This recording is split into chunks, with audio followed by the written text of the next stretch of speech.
友達になりたいと思う。全然安くないじゃん。よーし、今度の休みにギター見に行こうぜ。 C'est parti pour analyser ces 3 phrases de japonais naturel. 友達になりたいと思う。 Dans cette phrase, il y a un mini piège. Il parle très vite et de manière orale. Pour que la phrase soit grammaticalement correcte, il manque une particule. Vous avez trouvé ? C'est quelque chose de typique du japonais oral d'omettre les particules quand le contexte est clair, comme ici. Dans cette situation, une seule particule peut être attendue. Mais avant ça, voyons le vocabulaire. Tomodachi, c'est un nom qui veut dire ami. Et naritai, c'est le verbe naru, à la forme en taille, la forme du désir. Naru, devenir, naritai, vouloir devenir. Devenir, ça marque un changement d'état. On passe de ne pas être à être. On devient. En français, on devient quelque chose. Devenir quoi ? Devenir ami.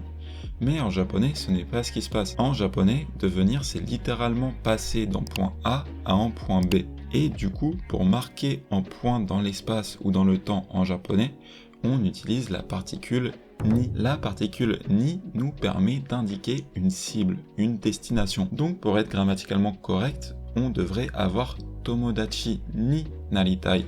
Passer du point A, pas ami, au point B, ami. Tomodachi ni naritai, tomodachi ni, c'est le point B, la cible de la transformation. Il n'est pas précisé ici car on est à l'oral et que pour un japonais c'est évident. Tomodachi naritai, c'est tomodachi ni naritai, vouloir devenir ami. Il n'y a pas d'autre option. Et puis on a le to homoe. To, c'est la particule de citation, et homoe, c'est le verbe penser. La construction de to homoe est tellement fréquente qu'on peut directement la traduire par « je pense que ». Je pense que je veux qu'on devienne amis. En français, ça fait bizarre, mais en japonais, ça permet d'adoucir son affirmation. Tomodachi naritai, ça fait très direct, très assertif, là où to homoe le rend plus doux et plus facilement acceptable. En français, on traduirait cette phrase directement par « j'aimerais que l'on devienne amis ». Là, on est dans du japonais oral typique. Déjà, le « eh », je pense que vous pouvez le deviner juste à la prononciation, mais ici c'est juste une interjection. En français, dans cette situation, on aurait très certainement dit « hein ». Ensuite, on a le « zenzen », un adverbe qui veut dire « complètement ». Totalement. Maintenant, en pratique, il sera très souvent utilisé dans une tournure négative, comme ici, où il prendra le sens de « pas du tout ». Mais si on y pense, « pas du tout », c'est juste la négation de « complètement ». Donc c'est logique. Complètement au négatif, donc pas du tout. La négation qui viendra plus tard dans la phrase. Et un adverbe, qu'est-ce que ça fait ? Ça modifie un verbe, ou plutôt ça le qualifie, ça apporte des précisions sur ce verbe. Et il faut savoir une chose avec le japonais, c'est que certes il y a des verbes, mais il y a un deuxième groupe de mots très proches. Ce groupe, ce sont les adjectifs, souvent appelés adjectifs en i dans les cours en français. Ces adjectifs se comportent de manière très proche des verbes en japonais, et peuvent eux-mêmes recevoir des adverbes pour recevoir des précisions. Et regardez ce qu'on a après zenzen. Yasukunai, c'est un adjectif. C'est l'adjectif yasui, qui veut dire pas cher, bon marché. Il est ici à sa forme négative. On passe de yasui à yasuku, puis on attache la négation nai, ce qui nous donne ce n'est pas cher, ou ce n'est pas bon marché pour une traduction plus naturelle. Donc certes, c'est yasukunai, mais c'est zenzen yasukunai. C'est complètement pas bon marché, ou du coup plutôt ce n'est pas du tout bon marché. Vous voyez, le zenzen apporte plus d'informations sur le yasukunai. Et puis ensuite, on a un jan, qui est une expression orale très fréquente en japonais.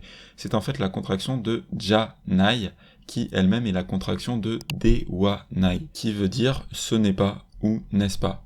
Jan serait donc l'équivalent d'un simple non ou pas vrai à l'oral en français. Hein ? Mais c'est pas du tout bon marché, non ? Si vous tirez de la valeur de cette vidéo, alors vous devez assister à la masterclass japonais, les fondations non enseignées. C'est une masterclass gratuite de 2 heures qui rentre en profondeur dans les concepts indispensables pour comprendre le japonais tel qu'il est réellement, mais que les manuels n'enseignent pas. Les manuels et les cours classiques, c'est bien pour une initiation, mais pour les gens sérieux, ce n'est pas suffisant. Les explications sont trop approximatives, alors si vous voulez débloquer votre compréhension du japonais, je vous invite à vous inscrire à cette masterclass gratuite. Le lien est dans la description. ター見に行こうぜ。 Beaucoup de choses très intéressantes dans cette phrase, notamment le double ni. Déjà, le yosh, c'est juste une interjection que vous entendrez très souvent en japonais, notamment avant d'entreprendre une action. C'est comme un petit cri de motivation envers soi-même. Et puis, on a kondo, qui peut vouloir dire cette fois, et par extension, le prochain. Il est suivi de la particule no, qui est la particule de possession. Cette particule sert à établir une relation entre deux noms. En fait, ce qu'elle fait, c'est qu'elle prend le premier nom auquel elle est attachée, ici c'est kondo, et crée en groupe. On a donc le groupe kondo. Ensuite, elle attache le deuxième nom à ce groupe, à cette catégorie. Le deuxième nom ici c'est yasumi, un nom qui veut dire le repos, et par extension un congé ou un jour férié ou de repos. C'est le même yasumi que dans oyasumi nasai. Ici, ce n'est donc pas n'importe quel yasumi, c'est kondo no yasumi, c'est yasumi qui appartient à la catégorie kondo, donc le prochain jour de repos. En français ça fait un peu étrange, on dirait directement ce week-end ou ce dimanche, mais le sens fondamental est le même, le prochain jour sans école. Et puis on a le ni. Ici, il ne marque pas la cible d'une transformation comme dans notre première phrase, mais une cible dans le temps. Le prochain jour de repos est la cible temporelle. Il indique quand l'action mentionnée après se passe. Gita, c'est tout simplement les guitares, et ici on est à l'oral, donc on a encore une particule qui saute. Vous l'avez ? Ça serait en haut, la particule qui indique l'objet.